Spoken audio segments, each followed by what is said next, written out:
Hey everybody, it's Sherry from Alleged Actually. I'm back today. It's Monday. Just like I promised to recap for you Real Housewives of Potomac and Married to Medicine. Let's get into it, y'all. Let me start off by saying this. This may be my last Monday recapping Real Housewives of Potomac, and we're going to get into why. I really am not enjoying this season, to be quite honest. We're already at episode 4, and the biggest storyline is Nneka and Wendy and their dispute over Wendy's mom calling her in-laws and creating a shrine against them, which is akin to almost like someone putting roots on you. Guys, I don't know. I'm going to get into how the show actually went yesterday, but the biggest takeaway is that. And this is why I'm so disappointed. And I have been out on these vlog streets, and it seems like that's the consensus. It's fairly disappointing this season. You know, you have two highly intelligent Nigerian women. You know, Wendy has a doctorate. Nneka is an attorney. And this is really particular to the Nigerian culture, their Igbo culture. And myself being actually of Nigerian heritage, I did my DNA, found out that I have a percentage, my highest percentage is Nigerian. And so, sure, I would like to learn about the Nigerian culture, but not like this. No. Anywho, so the show starts off with Ashley going shopping. They're getting ready to take a trip to Austin, Texas. This is Ashley's idea. And so they start off to do a little shopping, getting ready for their trip. It was Ashley and Giselle. And they, and Mia, actually.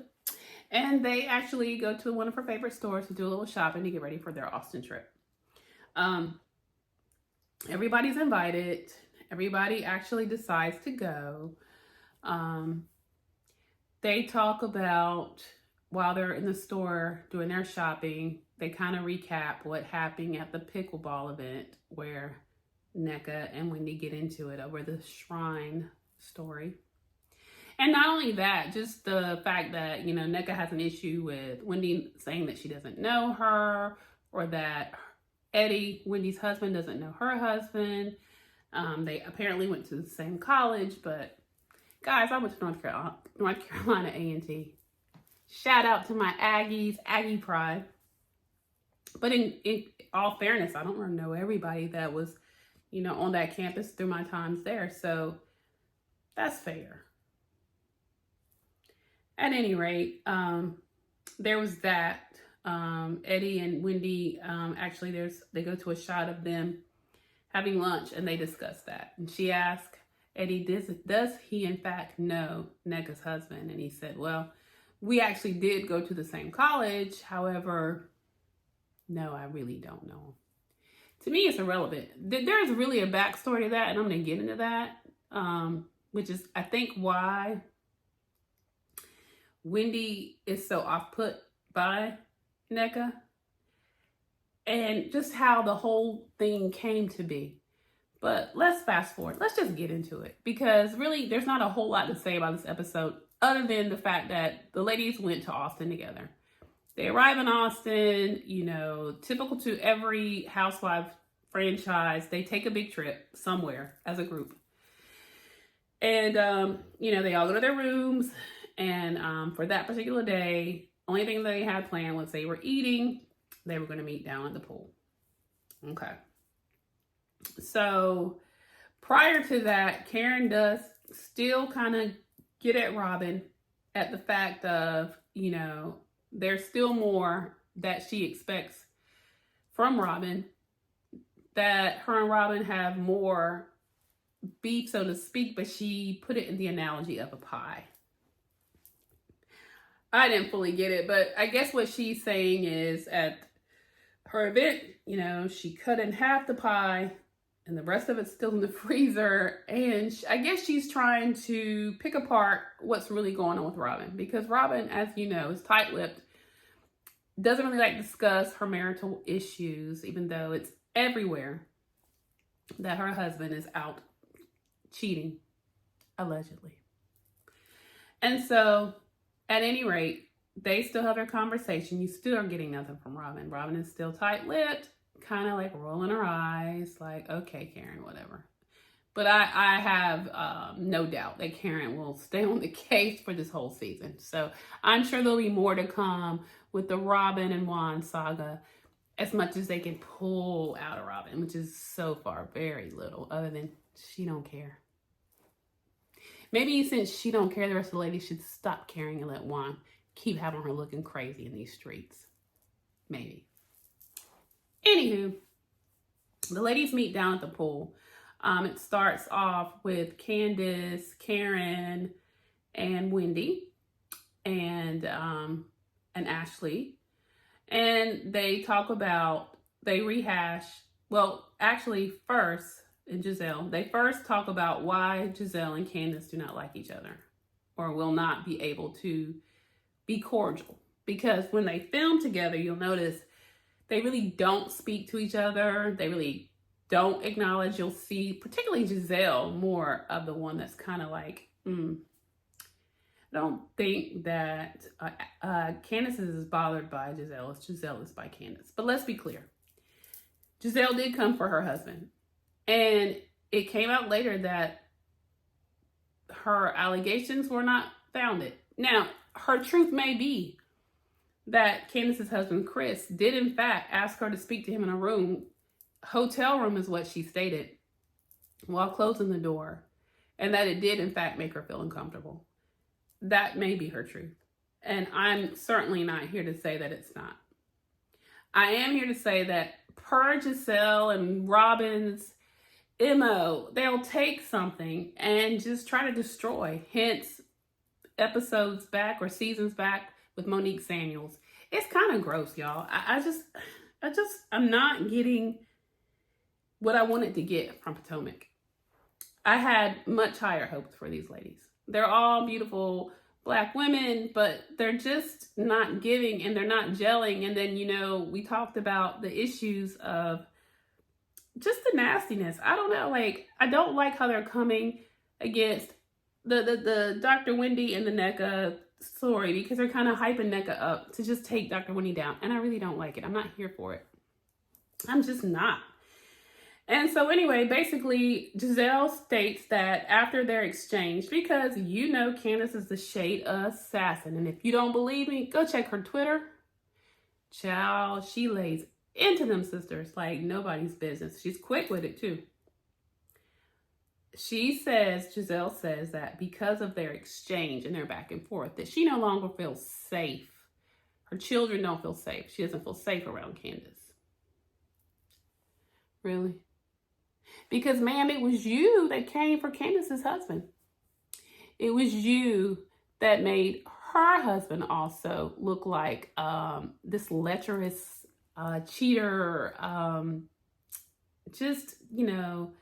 less than positive character that was kind of preying on women that were trying to pick up women and to embarrass Candace. And then, like Candace says, she has bonus children. He has children that are her stepchildren that also were affected by it. So she in turn speaks up and says that, notice her that does not feel safe. Get it, sis, get it. I don't know. I'm not, Again, I'm not the biggest fan of Giselle nor Robin, to be honest. Okay? But that's my opinion, for all that it matters.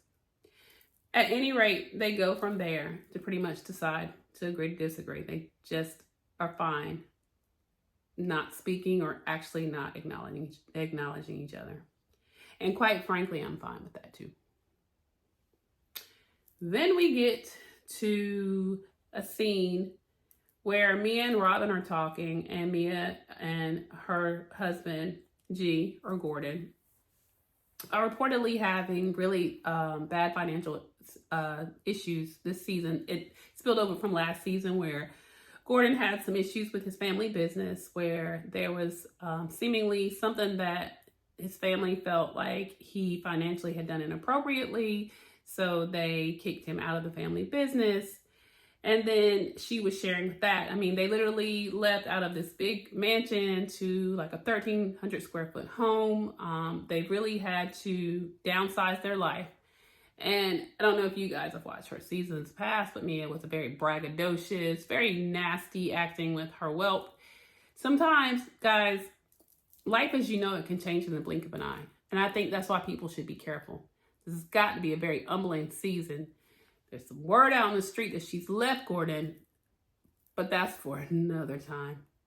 At any rate, currently, as we're filming, they are still together. They have gone through therapy, but she is sharing with Robin something that really has affected her, with the fact that they had an attorney that when their financial issues were happening, they found that he was less responsive to them, were not providing them the details that they needed about what was going on.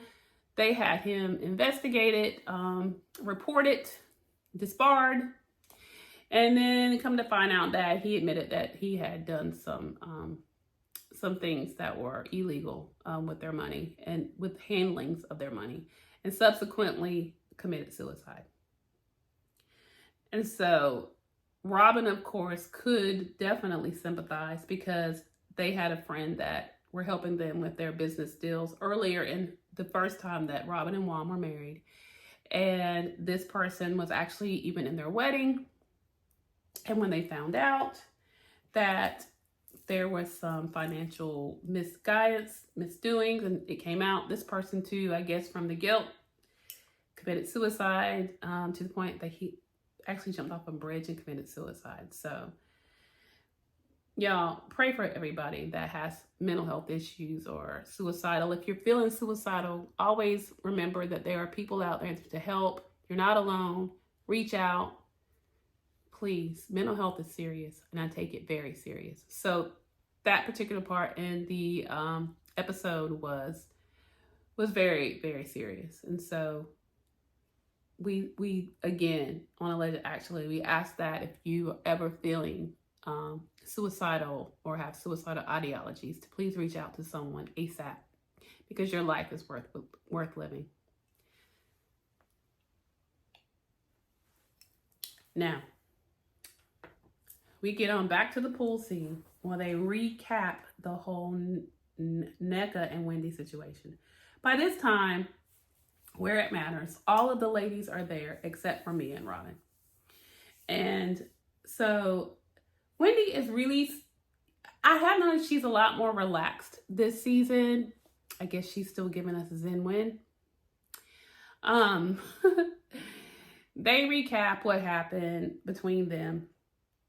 And Nneka is trying to explain how, in fact, that they know each other. Apparently, Nneka has a cousin-in-law named Eba that knows her sister, Wendy's sister. And there was a point in which Eba, actually, I found this out with a little more digging from some of those blog streets, that Eba was actually trying to reach out to Dr. Wendy, and that, in fact, Nneka had actually used Wendy's name to get access to being on the show. So her cousin-in-law had reached out to Wendy. Wendy had some exchange. They do actually know each other. There's a clip when Wendy says, well, I don't really know her. There's a clip of her being at her daughter's baby shower, and she shouts her out. So yeah, they know each other. Okay, let's just get that out of the way. However, I think from Dr. Wendy's perspective, it seemed like Eba, Nneka's cousin-in-law, was definitely trying to use her for social climbing, clout, as they say, and she just wasn't here for it. And so the Nneka thing with her mother-in-law calling and saying that she had a shrine against her family still is unfounded. Wendy tries to defend her mother by speaking about because it was brought up that she had done the same to Mia and Peter, being Peter Thomas, from the situation when they were in Miami. She goes on to read the text that her mother had sent, trying to say, oh no, it really wasn't that bad. And it was something like, I wish the Holy Ghost fire on Mia and Peter and thunderstorms, amen. Something to that effect. Now it didn't outright say it, but I guess, the ladies ran with it. Oh, that doesn't paint it in a great light. It really says nothing other than her mother was upset that they were coming for her child, just like I would be if someone was coming for mine. Period, point blank. None of it's that serious. And quite frankly, it's a bore. I did not also like that Ashley in her confessional stated that she felt like, girl, with Dr. Wendy, that Dr. Wendy just wanted to be the only Nigerian woman on the show. That was rich coming from somebody that is not. And that does not know all of the backstory. So, girl, bye. At any rate, guys, that's all I got to say on that. I'm not really enthused with how the season is shaping up. But I will give it another week. If it doesn't bring it, it's my last recap of Real Housewives of Potomac. Because quite frankly, I'm not feeling two Nigerian women tearing each other down. I think we can do better than that. Let's dive deeper in the Robin Juan thing. And there's other storylines that we could get into, that more into the Mia and G situation and what really happened with their family. And let's do that. Let's let the Nigerian women, cultural differences, that's their culture. If they want to bring it, let's do it in a positive light. Let's not do it that way. Let's not. Moving on. So, Married to Medicine. Child. Again, I know last week I said I'm not really sure what Miss Phaedra is adding to Married to Medicine. I think I'm still questioning that, other than, Phaedra does the best shading, the best theatrical pageantry, big stuff, right? So the main thing, Sweet Tea comes back from her and Gregory's honeymoon. They went to Dubai, which is cool. She comes back and Toya wants to make amends for where her pampering party, aka bachelorette party, kind of went awry when Phaedra brought Miss Quad to her party. So she has an IV, kind of like a IV rejuvenation type celebration for her as she has returned.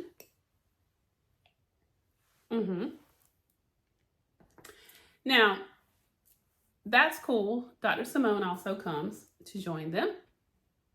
Because for some reason this season, and guys, I don't know,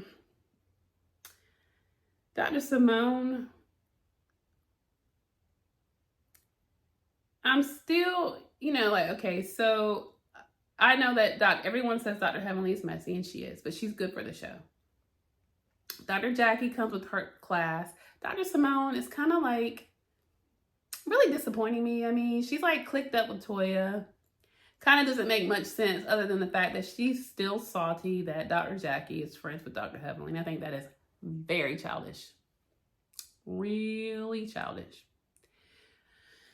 Anywho, they talk about the fact that Sweet Tea, Dr. Gregory, had a good honeymoon, but that she is still bleeding. And there's concerns about, her health as far as being able to carry a child. And she wants to get pregnant relatively quickly. She's 31 years old and she's ready to have a baby. That's kind of like how she got him, right? She promised that she could give him a baby. And she did mention in previous episodes that she had issues with fibroids. And Dr. Simone did say that, of course, either that and there are other things that could attribute to that can also be a negative impact on your fertility. And so that's out there. God bless. Hopefully that's resolved, because he wants a child and she desperately wants to give him one. So we certainly at Alleged actually hope that happens for them. But they all then, the biggest takeaway from this episode is that Phaedra decides that she wants to get Quad back in good graces with the other women. Because previous to that, Phaedra and Dr. Heavenly come over to Quad's house and they sit together and they basically have a talk with her about the fact that she's not in the best place with the other ladies. And that reason is Quad kind of disappeared for a while. She seemingly was hurt because of them bringing Sweet Tea on the show, hurt that Dr. Heavenly particularly kind of, befriended her, posted her a lot on social media, kind of brought her in the fold, and that left Quad feeling kind of hurt, like, where's your loyalty? Okay, I get it. But Dr. Heavenly has stated this, and that's been on her live and her live with Carlos King, that she felt it would be good for the show. And in her mind, it was good not only for the show, but good for Quad. Because, let's be clear, Quad is not married to medicine. And she thought it would give her a good storyline. And in fact, I think she was right. We're all tuning in to see, how that's going to work. How are they going to interact? How are they going to get along? And so far, it seems to be okay. I don't know. More to follow there. But they basically talk to her as if they're trying to get out of Quad the fact that she could recognize that she could have also reached out to her friends instead of always claiming to be the victim. Whereas she felt betrayed by some, when in fact she didn't reach out for quite a period of time, apparently, to the fact that, like Dr. Heavenly stated, posting with Sweet Tea, she didn't think she actually cared because they weren't in communication. And so this is not anything new that we've seen from Quad. On other seasons, we've seen her get into it with the ladies. And then, she seems like she's just struck by the betrayal or the things that are done to her, but she cannot seem to wrap her brain around the fact that she also had a part in it. And don't we know many people out there that just can't seem to own their part in things? That they are the victim at all times. That even though they threw the rock and hit their hands, the other person's fault all the time. Well, Quad is giving that.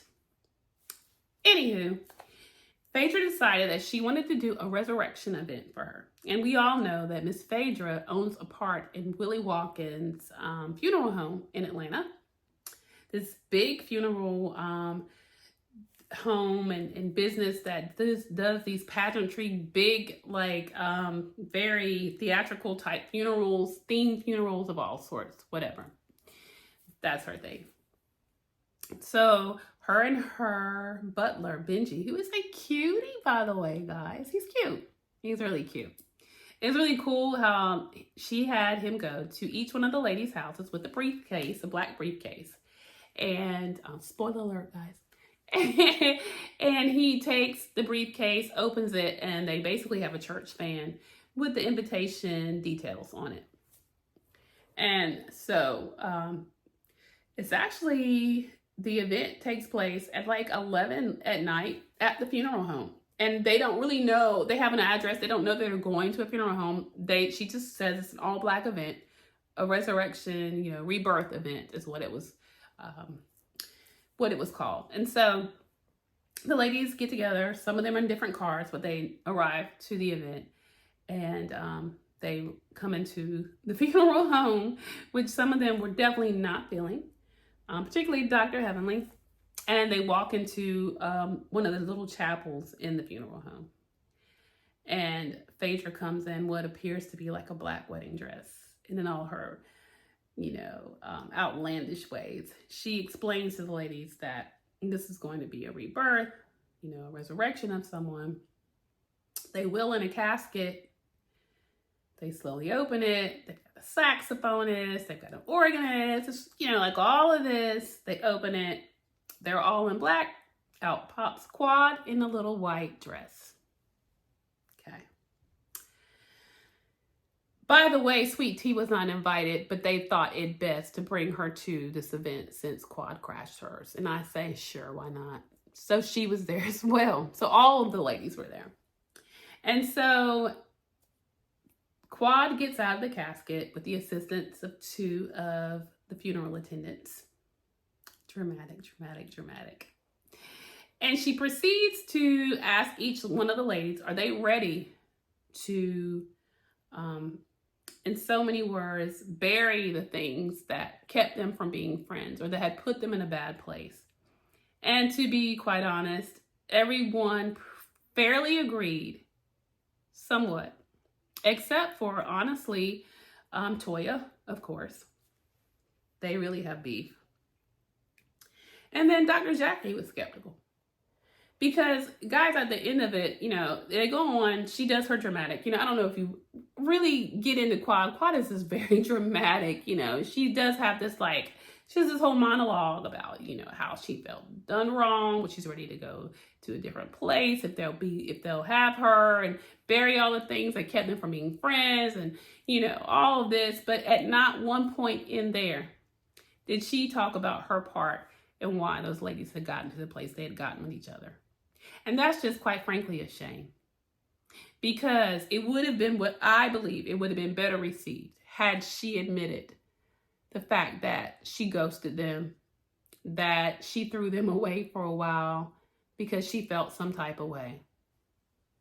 And it's okay. When you're in your feelings, you're in your feelings. It's all right. Admit that to your girlfriends. Don't harbor things. And then in the same breath, don't put it all on them to say, well, you didn't reach out to me, because communication goes both ways, quite frankly, right? So anyway, we leave that episode with Dr. Jackie saying she's not sure they're good. Toya's certainly not. And, Phaedra and Dr. Heavenly both stating they were very disappointed in Quad for not owning her part, as am I. And so we will see next week what goes on. But I'll say that I'm still holding on with Married to Medicine just to see how it's going to shape up. So far, I do think Sweet Tea is a good addition, like I've stated before. I now see that Phaedra does add an element to the show that's entertaining. Dr. Heavenly's my girl. I know she gets on a lot of people's nerves, but she certainly keeps bringing the honesty, the bluntness, and she, quite frankly, she's keeping it together, sincerely.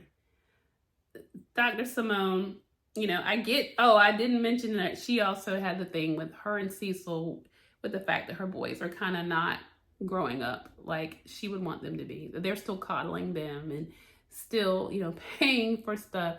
And child, I can relate. Because these kids are built different. Our adult kids, they're not adulting as fast as we may want them to. So I get that. I've been there. But I digress. They get it together soon. So hang in there, Simone. That's all I got, guys. Tune in Thursday when I will be recapping Married at First Sight. Thank you, everyone that has watched, that has subscribed. I am very, very, very grateful. I ask that you please keep sharing, subscribing, liking, and please send us some comments on things that you'd like to see us talk about. I'm going to get into more content as far as more of the reality shows from Bravo OWN, TLC, and Lifetime. Also, we do a pop culture section as well. There will be some audio. We have an audio podcast that we'll be releasing some footage on, where we're kind of diving deep into the Diddy scandal, among a few other of the things that are out there in pop culture. So I'm going to invite you to tune in. That will be definitely with me and Bria, and I hope you guys will tune in. Again, thank you so much for coming back with me today. Thank you for sharing and for giving the love to Alleged Actually podcast. We're excited to still be with you and keep growing and keep learning. So again, comments, feedback, shares, likes. We appreciate you. Subscribe.